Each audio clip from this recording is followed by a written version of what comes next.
Let's get into it. I am Mal Foster and you are listening to the latest episode of Dimed Out. Recently, my mum, that was on episode 10, the one everyone seems to love, with good reason. She showed me a picture of my great-grandfather, and let me tell you, ladies and gentlemen, that man had quite the iconic mustache. I don't want to brag, but that was one fine example of facial hair. And one day, hopefully, I can measure up to that standard that he set.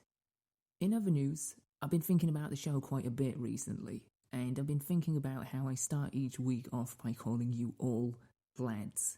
Now hopefully you've all been taking it to heart as the endearing compliment and inclusive identifier that it is.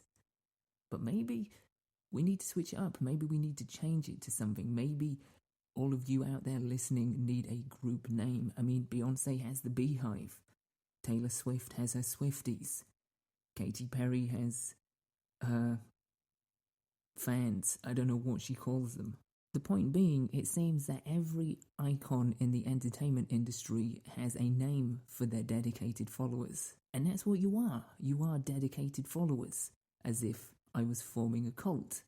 Which, I mean, let's be honest, why else do you think I'm growing the beard? Anyway, the point being is I need a name for you, my beloved disciples. Actually, maybe that's it. Dimed out disciples. But then again, that also suggests some sort of messiah figure, which, to be honest, comes with way too much responsibility. As does the whole cult leader thing. Yeah, I really didn't think this through properly. But yeah, a name would be good, Or maybe we just stick to lads. I don't know. What do you guys think? Do you even want to be called a group name? Do you really want to be collected together like cattle? Although you are much more precious in my heart than cattle ever will be. Actually, my wonderful wife just came to the door and peered through the crack, kind of like Jack Nicholson in The Shining, but a lot less threatening. More on that next week, by the way, actually, about the time I played Shelley Duvall in real life. But yeah, I'm getting past the point. She came in with a wonderful idea and suggested Dimers. Hey, Dimers. I like that. Hey Dimers. How you looking? How you doing? Yeah, that might work.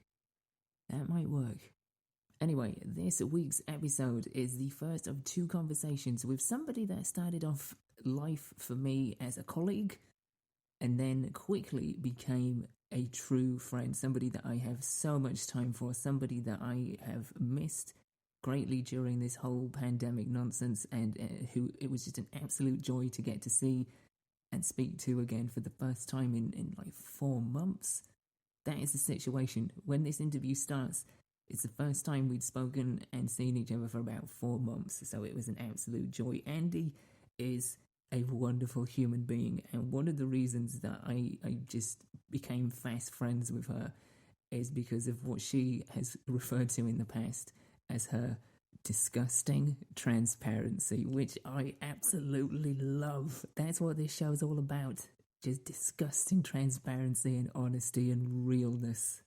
Yeah, in all seriousness, pretty quickly we cut past the whole idea of small talk and just really basic, boring, banal conversation, and we just dived into weird hypothetical situations, things that interested us, just genuine, real stuff. And she was very real with me, I was very real with her, and we continue to be, which is just an absolute blessing to have in life, and I think makes for great content, which hopefully you will agree upon hearing this, the first of two conversations with Andy. So in this episode, we are going to be talking about a whole range of things, but the sort of main points are going to be talking about mental health, meditation, mindfulness, affirmations, treating yourself better, and towards the end, as I teased last week, I learn a lot more about TikTok than I ever expected to, period.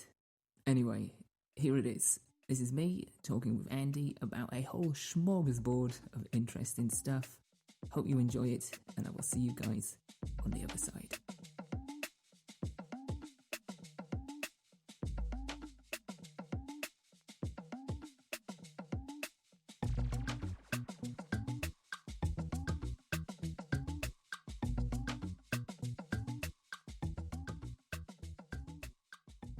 It shows you the height of professionalism you're working with. Well, that's okay. This is literally my first time doing a Zoom call, so it's okay. What? This is your first? Yeah! I'm a Zoom newbie. But to be fair, so am I. I still forget that people go into a waiting room and I have the power to let people in. Which is too much, to be honest. It's way too much responsibility. It's a lot of responsibility. I don't like it. I feel pressure, even though it's a case of pressing a button.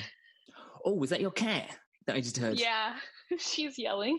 Hold on, let me see. I'm going to try and work on my memory here. Is it Marmalade? Is that the name of your cat? Yes, it's Mango.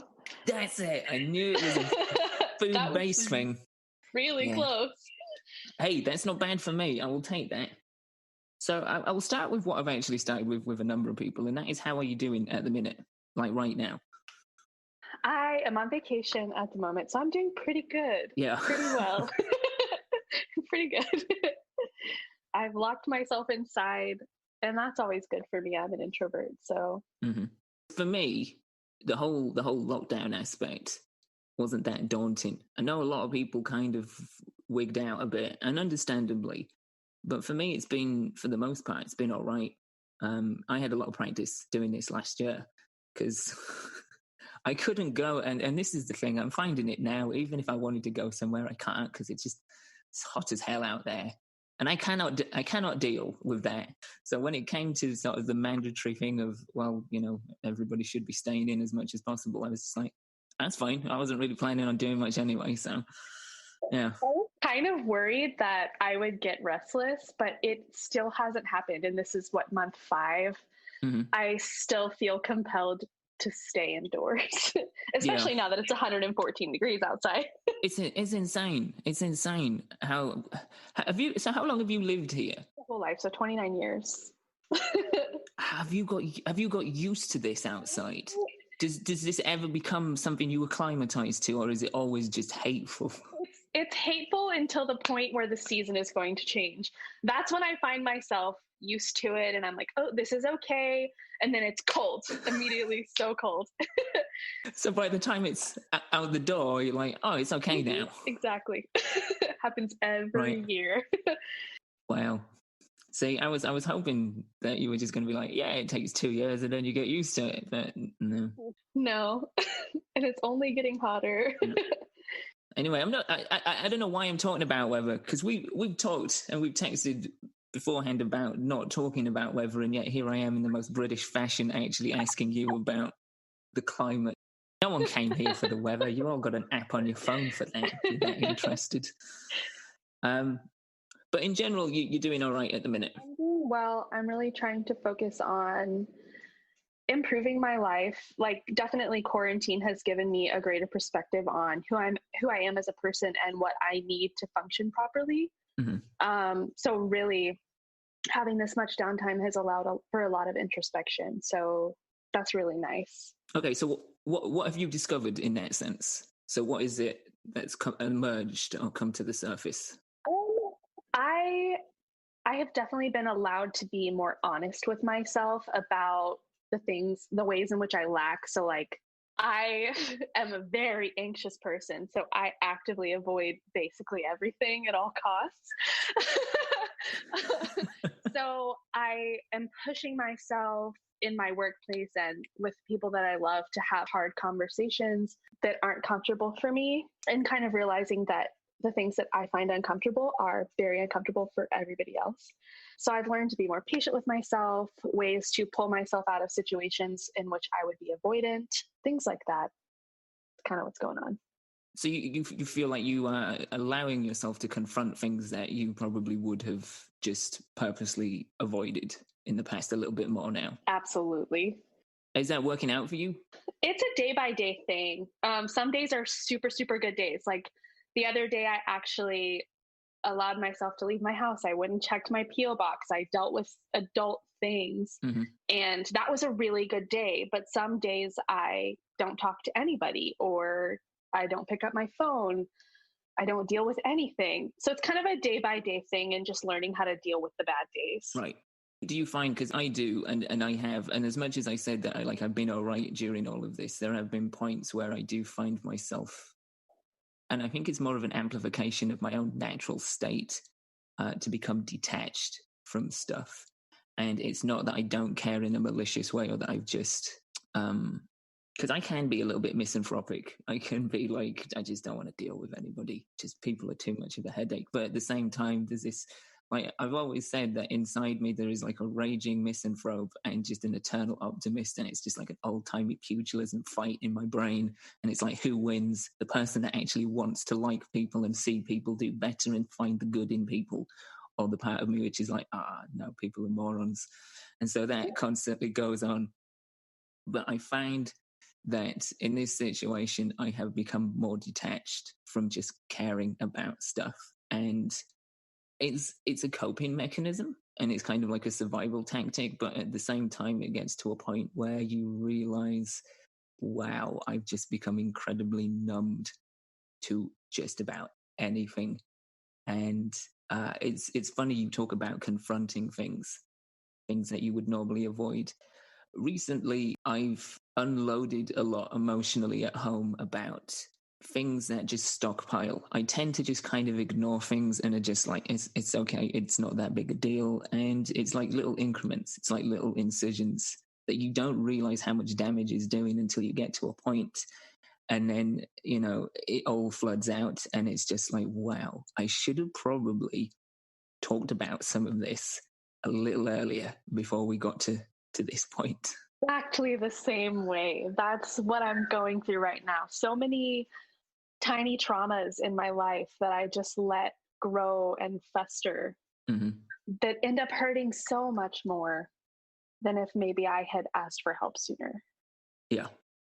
The way that I equate it, really, since kind of being more open and sort of talking about stuff, and then kind of doing what I say is like turning the pressure valve. It's like, it's just every time there's just even the slightest thing, it's just like you crank it to the right a little bit more and it gets tighter, and then eventually that pressure builds and it just breaks the whole pipeline. Whereas I'm beginning to slowly, gradually realize, and over time in little ways implement the idea of, okay, maybe I just need to turn it left and just let a bit of steam out and then let it go, rather than build it continuously.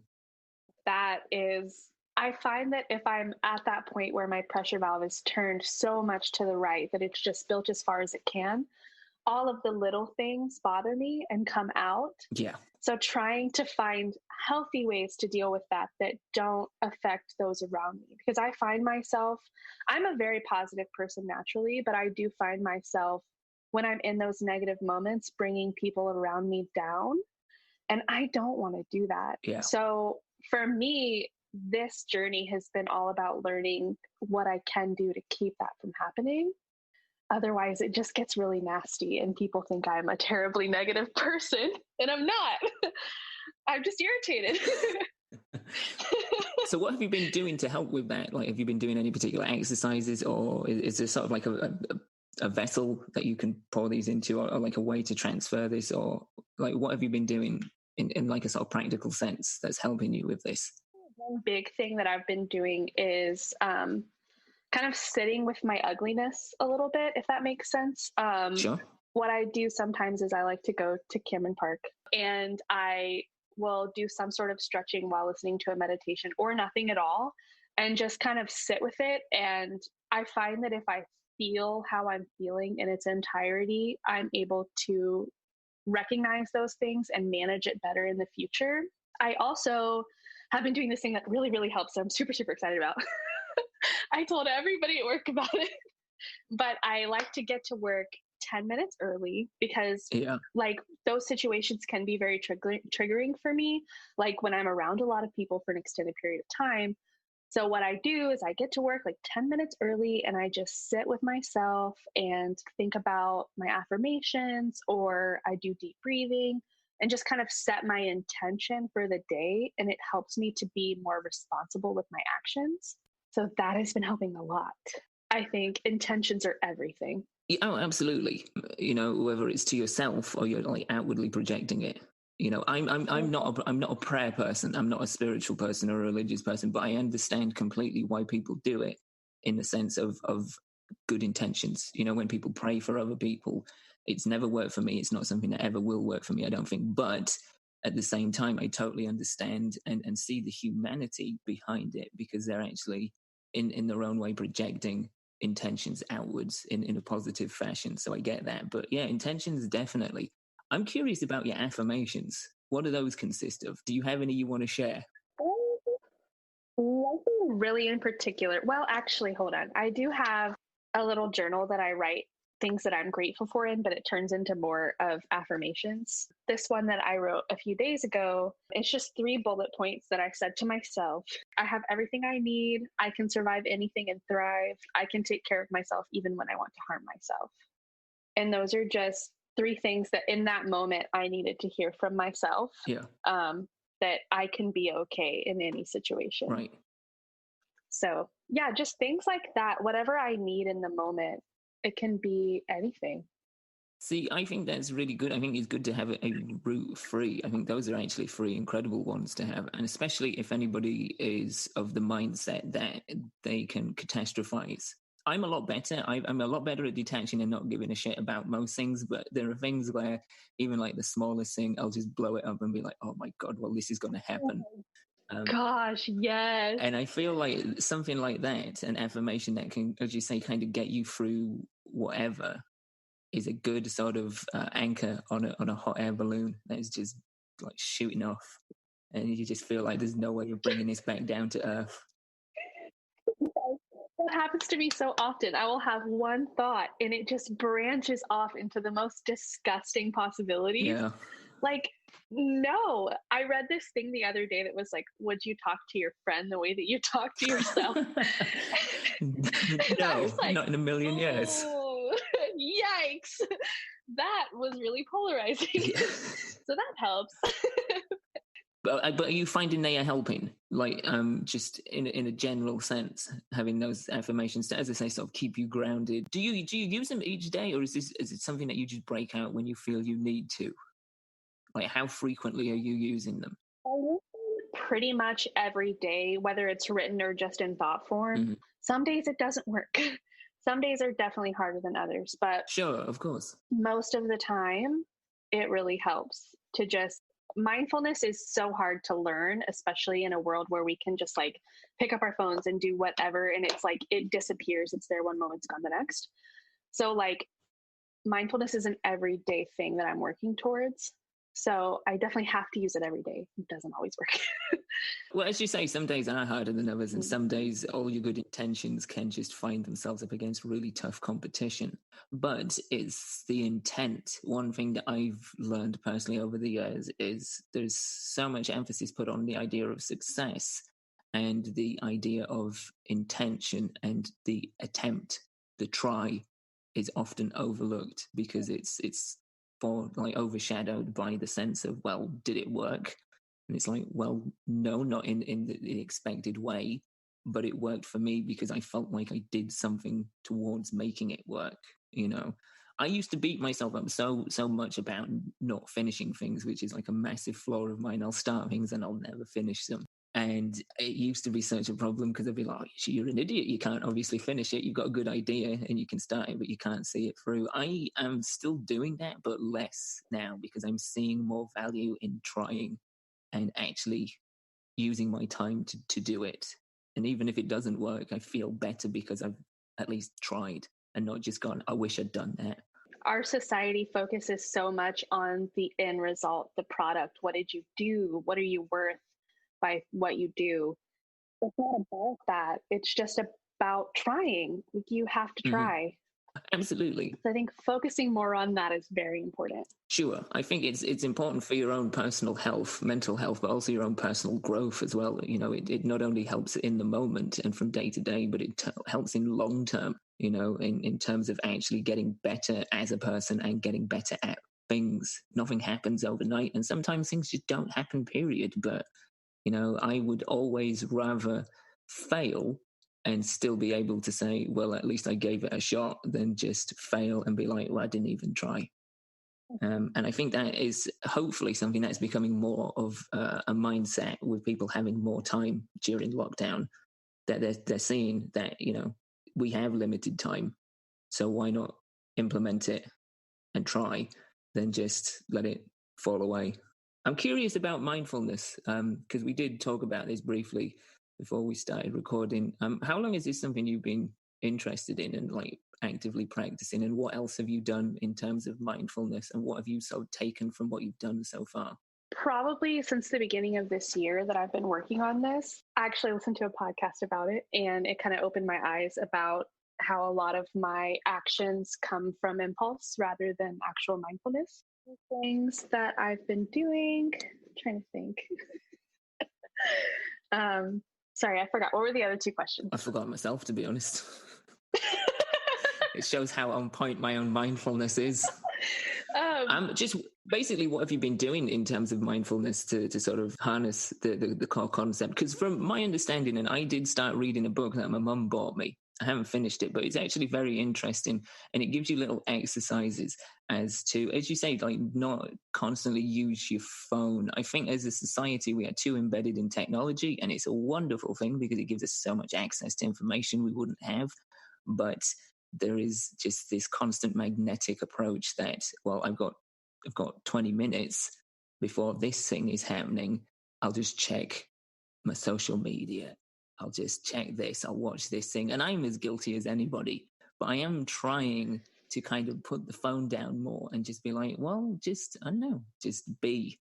And that's like the simplest way I can put it. Just be. Either just sit and listen to something, or just sit and think, or just sit and enjoy something without external distractions or without stuff. And one of the exercises that I remember from the book is it tells you next time you sit down to eat something, don't watch something while you're doing it. Don't listen to something. Just focus on what it is you're eating and the textures and the tastes and stuff, and just like more observation and more realization of what it is, rather than just being a background task.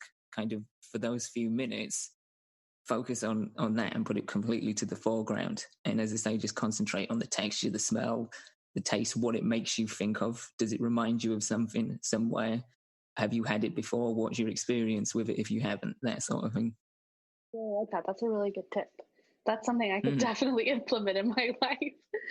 I think for me, most importantly, like talking to people about it, like this conversation is going to be very beneficial in my mindfulness journey, because hearing other people's, opinions is really important. Like, you're not an island.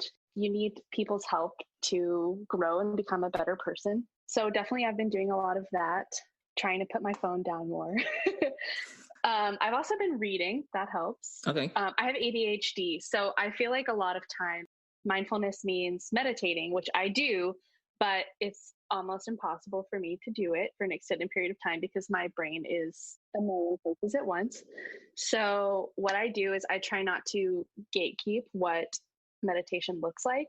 So a lot of times people will sit down and close their eyes and relax and focus on only one thing. I am literally incapable of doing that. Literally cannot do that.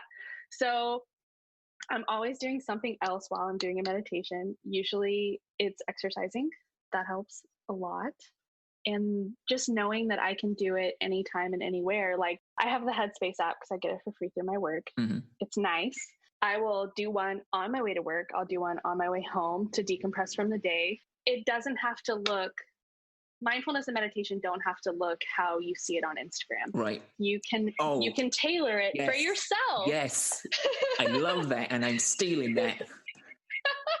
You're right, though. You can tailor it. Because Yes. this is the thing for me for so long, and this is why I was always so spotty about it. And I'm still not as consistent as I'd like to be with it. But it was that thing of, okay, so you meditate. Oh, so you go to your mind palace, you go to your private beach, and that's it. You're just on a tiny island, and it's you, and that's you for 30 minutes. Nothing else. You're in like your fortress of solitude. It's like, well, if you can do that, all power to you. But the mind is like a TV in which somebody else is in charge of the remote sometimes, and they're just channel flicking, and you have no control over what you watch.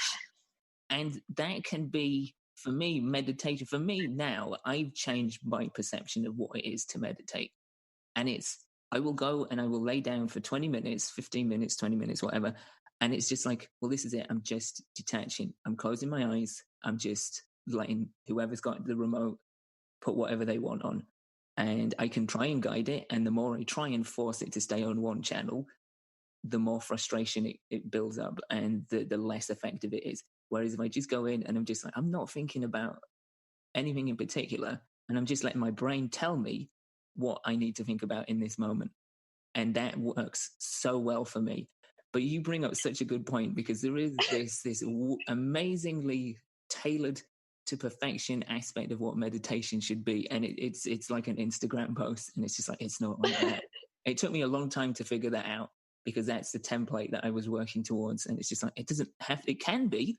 And if, as I say, if you can do that, if you can focus and you can take control of the remote, all power to you, keep doing that.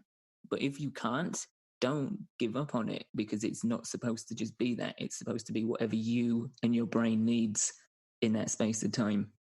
Exactly. So I'm so pleased to hear that, because I think genuinely I've talked to people about meditation and they're just like, oh, I just can't do it.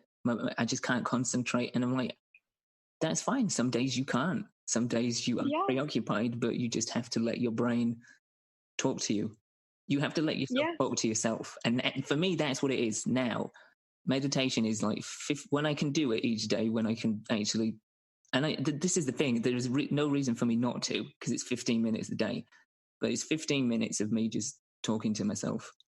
As mad as that might sound on the surface, right? It's not just me babbling to myself like Blair Witching it in the corner. It's me silently having a conversation I didn't even know I needed to have. Yes. About whatever. There's an image for everyone. I know, so funny. Just talking it. Just in the corner talking to yourself. Just absolutely speaking in tongues to myself. It's funny because sometimes especially if I haven't been super responsible about my mental health, I will find myself talking to myself, which is great when you wear a mask all day, because no one knows. But when people can hear you, it's kind of strange. Right. Yeah. Sometimes that happens. Oh yeah, for sure. But sometimes you need to. That's the thing. I think if it's constantly habitual and you're the only person you talk aloud to, then yeah, you may have a problem. But I don't think there's that much of an issue if you externally speak to yourself from now and then. Sometimes I find myself cooking and explaining out loud what I'm doing. Like I have a cooking show. That's helpful. I was going to say, that's the thing. Yes, it is, because you are kind of keeping yourself in line with what you need to be doing. And it's kind of like a sort of mental checklist, but you're just telling yourself out loud, you know? It's weird when you're not home alone and your partner is like, what? Yeah, that gets a little confusing. Are you talking to me? No, it's all right. Just me. No, sorry. Just my personal best friend that I keep in my head. This is an A-B conversation. See yourself out of it for the time being. Whoa. Yeah, I went there. I pulled out that old classic. I forgot about maybe that. Maybe not as passively aggressive or just outright aggressive as that, though. You know. We like to be kind to those folks. Yeah, it usually helps. It does. So I take it you've been doing a bit of meditation during this whole period. I'm trying to. Yes. Yeah. Trying to. Most of the time, it's been at night before bed. Recently, because I get that I'm trying to hold on to the channel on the remote thing, and my brain goes all smooth brain. So I have to. It gets so numb because I'm trying to control everything. So I have to do a meditation, and that's how I fall asleep every night. So yeah, every day I do one if I'm not needing it for something else. Sure. What else have you got in your book that you want to talk about? I'm looking. This is the bit while she looks, future me, while Andrea looks in the book. This is the bit where you just put in a piece of music and we'll have a transition. All right, cool. Bo body.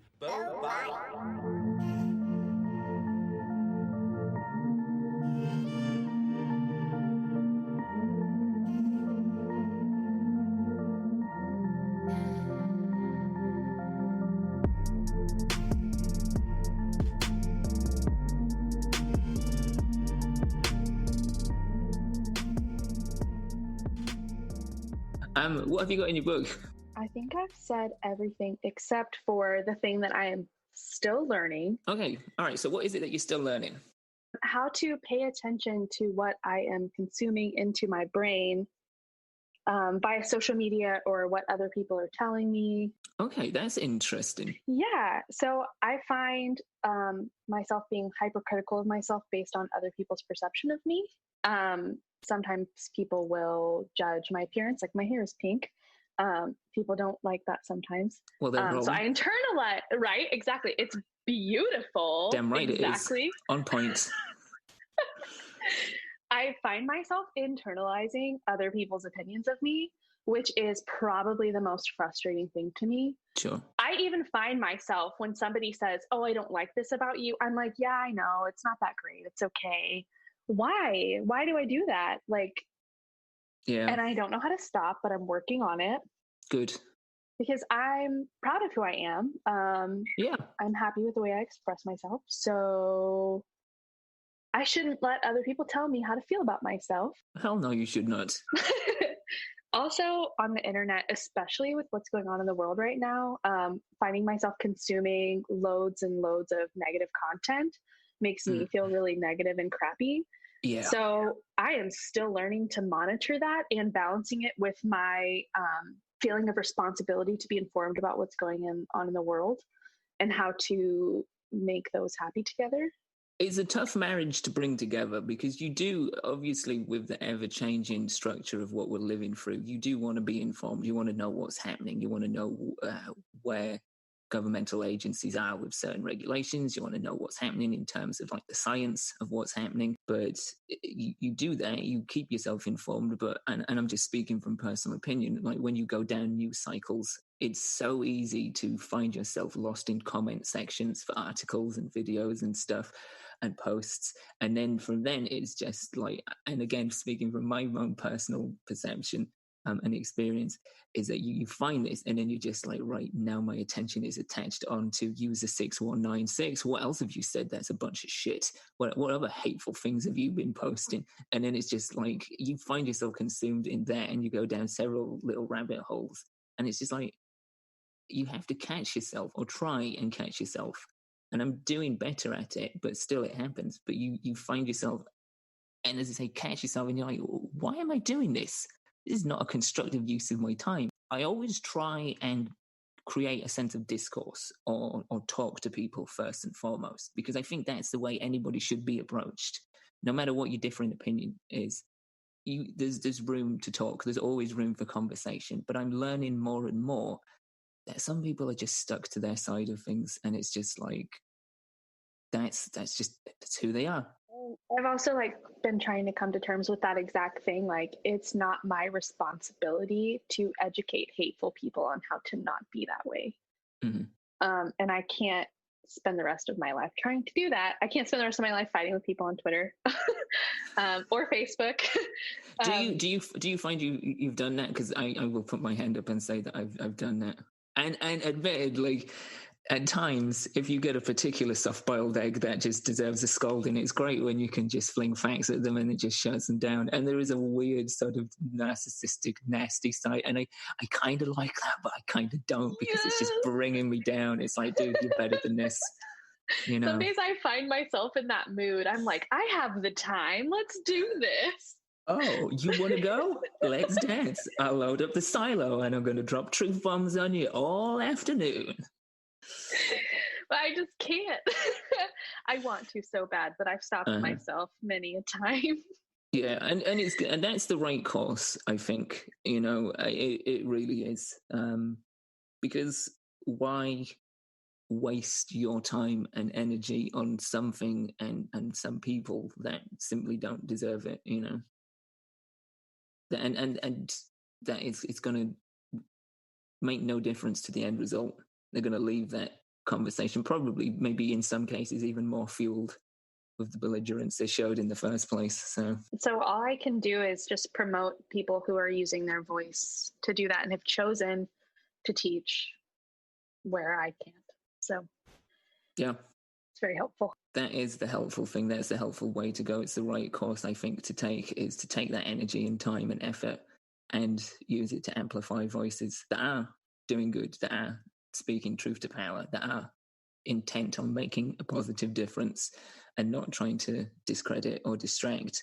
Yeah, because there's enough of it, and we need at the moment from all angles, social, political, we need more amplification for those that are actually trying to do good things rather than putting more time and focus on bad things. I think there's been enough of that over the course of the last 3.5 years. Don't want any more of it, thanks. That's enough about that. Yeah, exactly. And on that note, we're not even going to dive into that because it's not worth neither my time or your time. My last helpful tip in my notebook that I need to remember that I have been doing more of is asking for what I need. Oh, okay. Because people around you, believe it or not, most of them want to see what is best for you happen. So if you tell them what you need and you ask them for help, they might do so. Mm-hmm. Have you had a problem asking people for help in the past? Definitely. Or recognizing that I need help. Sometimes it's easy to feel like I can handle this situation on my own and I'll be okay. Or even I'm ashamed of this and I'll be okay. I have a lot of trouble asking for help. But this year, at the start of the year, I made it my big goal that this is the year that Andrea gets mentally healthy. We're going to do it. And I'm going to ask for help and I'm going to talk to people about my struggles. And that has been the biggest help to me. Like the other day at work, I asked my friend, I was like, I am so sorry that I'm being very negative right now. Can you help me change this trend? And he was like, yeah, okay. And after that, we did better because he was like, hey, you're being really negative, so stop. And that helped. I mean, not exactly like that, but that really helped. Do you find that it's actually a lot less daunting when you do ask for help or that you speak to people about things that you might need help with? Yeah, definitely the more that I do it, the easier it gets. Yeah, because for me, a big part of it has always been I just don't want to go near that. I want to deal with it myself. And this is something I'm still very much in the infancy of learning is asking for help. Because just I'm very stubborn by nature. I think it's in my family's genetics, but also just like the way that I've personally rewired my own mental system hasn't helped. But yeah, I've struggled for years of asking for help. It's just like, I do it myself. It's fine. I'm fine. I've got this. And sometimes you do, and sometimes you really don't. And sometimes you really do need help with stuff, whether it's small or big.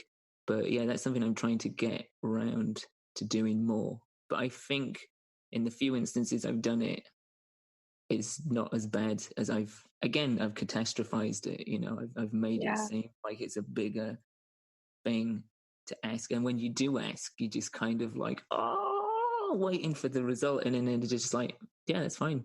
Here's such and such and such, whatever it is. And then it's just like, that was nowhere near as scary as I thought it would be. Yeah. I always used to ask myself, what's the worst thing that could happen? And my brain is so good at that. She can come up with literally the worst possible thing. So I asked myself, now, what's the best thing that could happen? Okay. And I hope for that outcome because otherwise we're going to plan for the worst, a nuclear explosion. It's going to be very bad. 20 car pileup on the highway. But so what's the best thing that could happen from you asking for help is a very important way to frame it. I like that. I like that a lot, actually. And that's something I've never even considered sort of asking myself in any situation, which probably speaks volumes about me. But I like that. I think I'm going to steal that as well. What's the best thing that could happen? Yeah. I have a list of random subjects which I am building, and I'm getting everybody that comes on now to pick at least one or two. So Okay. you've no idea what's on here. And it may be like a 10-second conversation. It may be a 10-minute diatribe. I don't know. That's the joy of it. But I'm excited. It's all just random things that come into my brain, and I'm just like, sure, add it to the list. So I've got here 29 different things. And what I'm going to get you to do is just pick a number between 1 and 29, and that's it. So it's completely random. See what we get. 23. 23. Oh, all right. 23 is TikTok. I'm going to get embarrassed now. I actually use TikTok. You do? Okay, cool. So what do you use it for and why? And I'm not saying that in a judgmental way, even though that sounded extremely judgmental. It's not. I didn't take it that way, but All I right. do. I'm like out of the age range of normal TikTok users. Why? What would you but say the demographic is? I would say it's probably like 18 to 23, 18 to 24-ish. Definitely like my age on TikTok would be considered old. There's this whole thing on TikTok right now of millennial hating, and I'm a millennial, so that hurts a little bit, but it's okay. I've seen a little bit of that, and I don't understand it. Maybe because I'm also a millennial, and it's just like, why are you picking on us, guys? Please stop it. There are a few points that they bring up that I'm like, oh yeah, I get that. I get it. Like but, what are they bringing up that's how a lot of millennials use Harry Potter as a personality trait. I like, what house are you? The whole adulting thing, like I can't adult today, is very annoying to them, which I also understand, but I've been guilty of saying that. Those are the two main ones that stick out in my head that I'm like, ooh, that kind of hurts a little bit. That's the digs there, guys. It's kind of a little personal, but I use it because I follow a lot of people who talk about things that I am very interested in, like mindfulness, higher thinking, funny jokes. I love funny jokes. Also, it's a really great way. I saw somebody actually post a TikTok about this the other day because they were talking about how people are demonizing TikTok right now because the United States wants to ban it or whatever. But talking about how it's given us a window into so many other cultures that otherwise we wouldn't see because our media is so like constructed here that we don't see things outside of our own existence. So it's a really cool way to see how other people are living. So I really enjoy that. Yeah. I follow a lot of Japan TikTokers, people who live in Japan. So fascinating. I love Japan. Well, I do too, and it's become like over the years it's become like a strange obsession. What is going on? What am I missing from Japanese TikTokers that I should probably be? You do realize that, like, once you tell me, I'm about to fall down a rabbit hole when we hang up, and that's the rest of my afternoon gone. So what can I expect? Okay, so they have incredible snacks. Japan literally thinks of everything. One of the most popular things I see is those, oh my gosh, I'm going to forget what they're called now. But they're the little triangular rice balls. I can't remember what they're called. And they're wrapped in seaweed and they're stuffed. But basically, if you wrap the seaweed around the rice, it'll become soggy. But Japan, like 7-Eleven, has thought of a way to package it where you open it and the seaweed folds itself around it so it doesn't get soggy and it's fresh every time. So all of their food snacks are just so fascinating. Also, their cultural ideals are really fascinating. Like, they haven't had as many issues with COVID as we have because they all have just an instilled value of caring for other people, which is so fascinating to me. Their entire mantra is the common good. That's what they do, is care for the common good. So that is super fascinating. That's actually a really good point. Yeah, they do really epitomize the shopping cart theory of like, you know, just doing something good for the sake of doing it, even though there's no punishment for not doing it, just doing it for the benefit of and betterment of other people. Yeah, that's actually kind of interesting. There's a girl who posts videos of her walking through her prefecture, and it's dead silent because they're all like respecting other people's existence in the spaces. Wow. Like, really cool. That sentence alone is so flipping deep. I'm not even joking. Like that. Think about that in terms of general Western civilization's attitude towards other people. It's almost like a stab through the chest. Like, yeah. I so wish that other people respected my existence. That would be so cool. I feel like that is the Jenga brick of Western civilization being pulled out from under it. Like, that is genuinely something that, as a whole, this side of the world doesn't really focus on at all that much, or even acknowledge. There's a very large focus on individuality, which yeah. I've always been a strong believer that you can still be an individual. You can still have freedom, but you can also be a productive member of society and not harm other people's existence. Sure. In maintaining your freedom. You can incorporate the two. The two don't have to be mutually exclusive. You know, you can use your individuality to sort of further the betterment of people around you, you know. It doesn't have to be so insulated and self-serving. You know, it can be a sort of projection of good if you choose for it to be, you know. And that's the case. That's what it comes down to. It comes down to a case of choice of your actions, I guess. Anyway, wow. I didn't expect TikTok to sort of ensnare such deep feelings. So what are you using TikTok? Are you making stuff with TikTok, or are you just basically a lurker?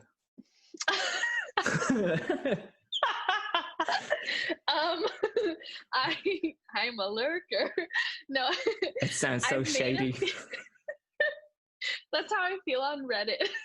No, I'm the same. I'm a Reddit lurker. I love looking at stuff on Reddit. 100%. Seldom do I ever post anything. Why would I want to do that? Right. Why would I want to interact with people when you can just observe from a distance? Exactly. It's like my social ethos. I've made a few videos, but I'm pretty much a lurker. I do comment and communicate with other people. I'm not one of those people with no profile photo. But yeah, I guess I'm pretty much a lurker. It's not a bad thing to be at all, you know. I know a number of people that use Instagram but don't actually upload stuff. They just use it to follow things that they like hobbies, arts and crafts, music stuff, film stuff. You know, it's you don't have to be creating to enjoy it, to be a participant in a weird way. It's true. You know, and a little bit of the thing behind content creating on TikTok, it's actually really scary because if you scroll through comments on videos of your favorite TikTokers, they can get really vile and hateful. And I've seen people be doxxed. I've seen people get hate comments. Yeah. Or like hate DMs, like you should kill yourself, things like that. It is not always a very positive environment.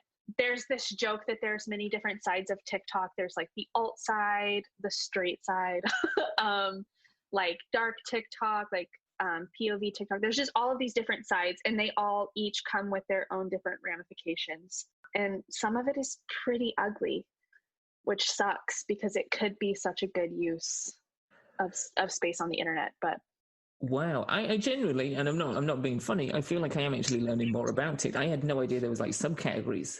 See, for me, it's something I tried once because I love making stuff in general. I love doing graphic-based stuff, so I thought I'm going to try this. I made one video. It was really fucking goofy. It's terrible. It was like a weird picture of Mary Berry and me sort of like moshing to a song like This Band Idols. It's ridiculous. Maybe I'll dig it up and that share sounds it. Awesome. Yes, please. Yeah, it's stupid, but it's just me. I just love making stupid stuff. It's mainly to entertain myself, and that's what I thought TikTok was for the longest time. And then you just see, I think the main thing you get pushed is dance routines. That's all I seem to have seen, which obviously is a part of it. But I had no idea that there was like such different sort of subdivisions. But it makes sense because it's such a. It seems like a versatile platform that it makes sense you would get sort of splintered sections and groups. It really is. And the TikTok algorithm is, I don't know how they do it, but it is insanely accurate. Like obviously, they track your data and they only show you accounts that you would like. And it is insanely spot on. So whenever I scroll through my For You page, which is not people I'm following, but new content from people I may not be following, I don't see dance videos. I will see like cottagecore things where people are picking flowers and making syrup, or people are doing like questionnaires where you put your fingers up and it's like never have I ever. Things like that. Oh, and cats. I see a lot of cats. Obviously, it's the internet. You can't avoid them. And why would you? Why would you want to? I would not want to. Even the mean ones. I love those suckers. but it's just a very personalized experience. And another downside to it, of course, is, you may not know this, but TikTok is a Chinese company, and they have just like a weird belief in minimizing voices of people who are disabled, differently abled, Black and people of color, people who are in the LGBTQ community. There's just so many issues with that as well. Like if a content creator posts something about Black Lives Matter, they are shadow banned. So not as many people will see their videos, because that's how the TikTok algorithm is built. It's a Chinese app. Like that's what China's whole thing is. They don't allow their citizens to freely explore the internet and other ideas outside of China's ideals. So that has been a very sore spot for especially Americans experiencing that, where like we don't have an overt feeling of having a slanted view of media and social media. It's very covert. So we feel like that's very noticeable to us. Sure. So yeah, that's a really big downside to TikTok. I had no idea. I knew that it was a Chinese company, but I didn't know that they were sort of instilling it with sort of systemic political beliefs in the software. Yes. That's interesting. 100%. Wow, because I what I've heard is, I know that the sort of the thing being bandied about is people being urged to delete it because of spying, of data mining, etc. Yes. But I didn't know they were putting like content restrictions on. That's a bit sad. Yeah, to say the least. It is really scary, and that was one reason why I stopped creating content.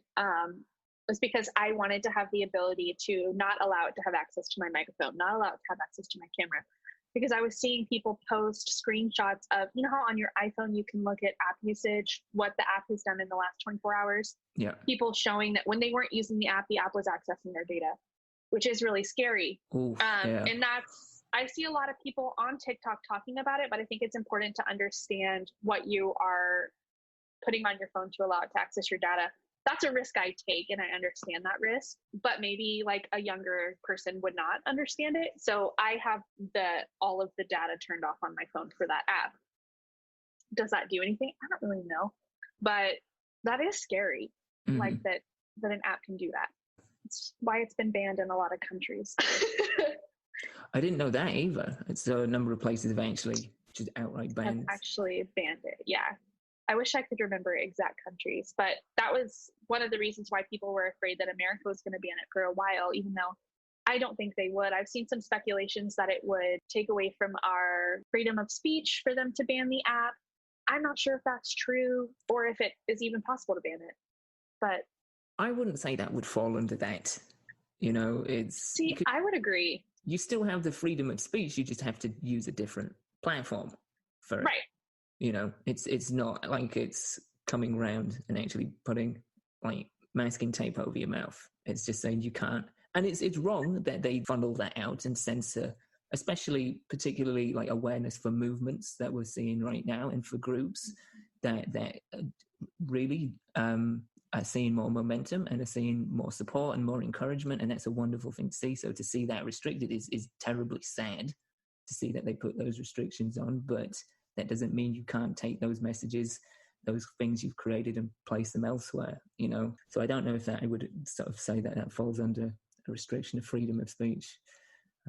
You know, it is within their own server and their system, which, as we've just said, sucks, but, you know, it's not deleting all the stuff on your phone that you can't put elsewhere on Facebook or whatever. That's generally interesting, though. Like I put that in because it's one of those things I see, and because I am very much out of the age bracket for using TikTok. Or at least I feel I am. And that's the thing, I shouldn't be. And I this is a pet peeve of mine when people say, "Oh, I'm too old for that." It's like, no, you're not. You're never too old for anything. You're never too old to understand. Granted, you might not. Well, with exceptions. But you shouldn't put limitations on it just because it's a younger demographic is using it. Yeah. There are ways around it, even if you just lurk on things that you enjoy. But yeah, no, I generally feel like I've learned quite a lot about TikTok. Way more than I knew before even putting it in the list. So thank you. Woohoo! Yeah.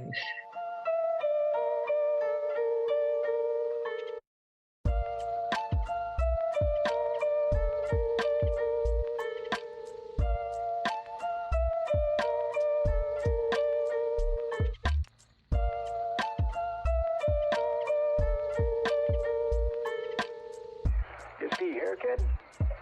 You gotta just go for it. Don't think about what comes after or what came before. You just gotta bend your knees, take a deep breath, and jump. And you might think, what if I fall? Well, what if you don't? What if you fly? So there you go. That was my first of 2 conversations with the absolute gem that is Andy. Absolutely love talking with that girl. Oh, so much fun and so much insight and such just a genuine, honest, soulful, caring person. Yeah.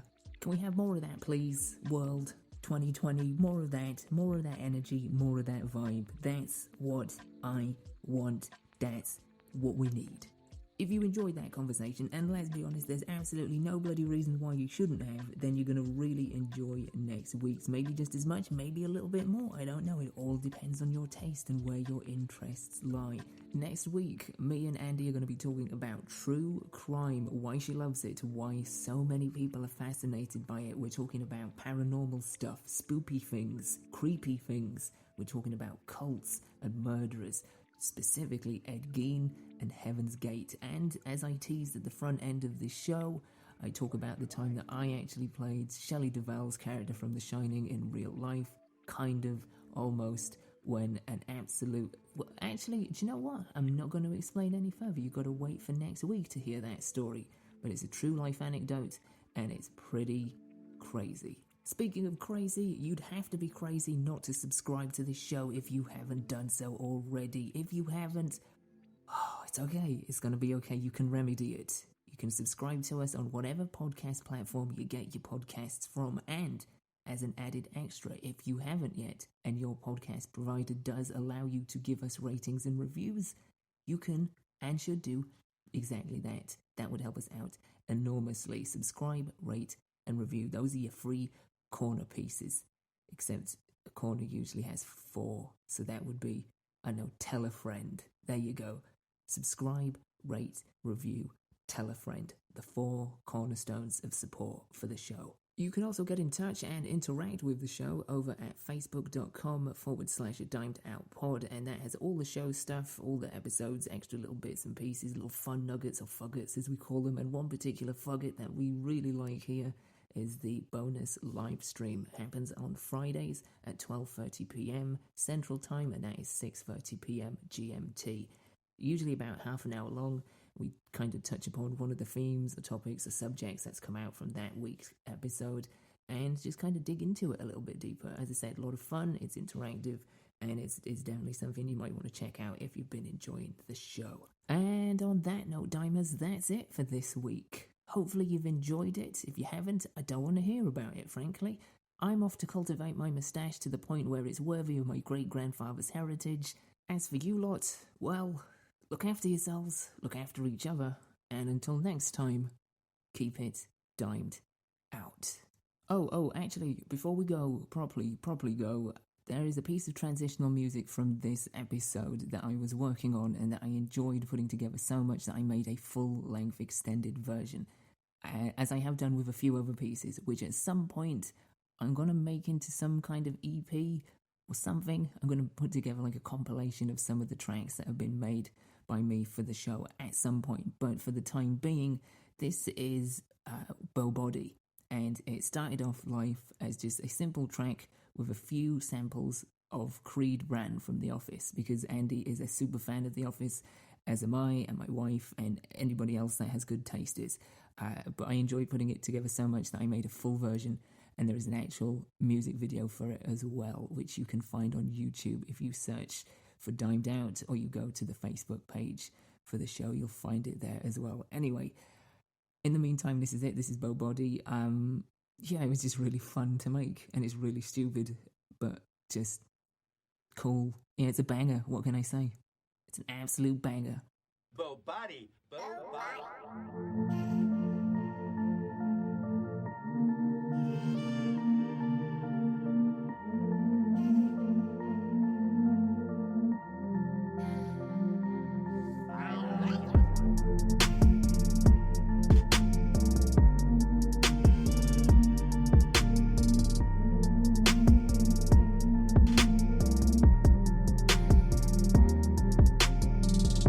Offended by homosexuality.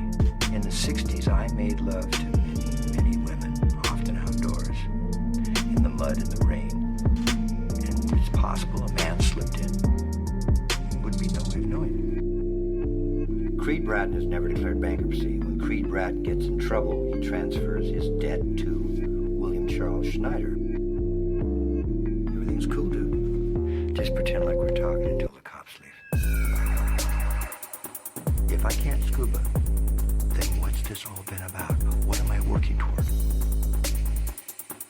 Hi, kids. The Taliban is the worst.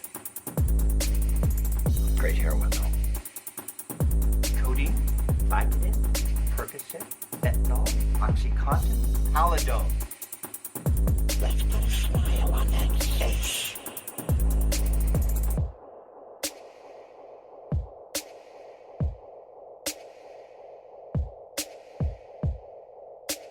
I've been involved in a number of cults, both as a leader and a follower. You have more fun as a follower, but you make more money as a leader.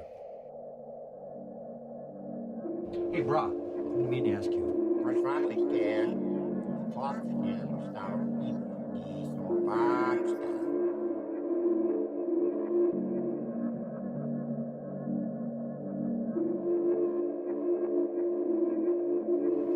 Cool beans, man.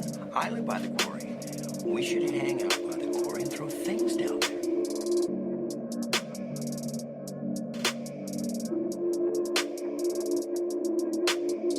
I'm a pretty normal guy. I do one weird thing. I like to go in the women's room for number 2. I've been caught several times, and I have paid dearly.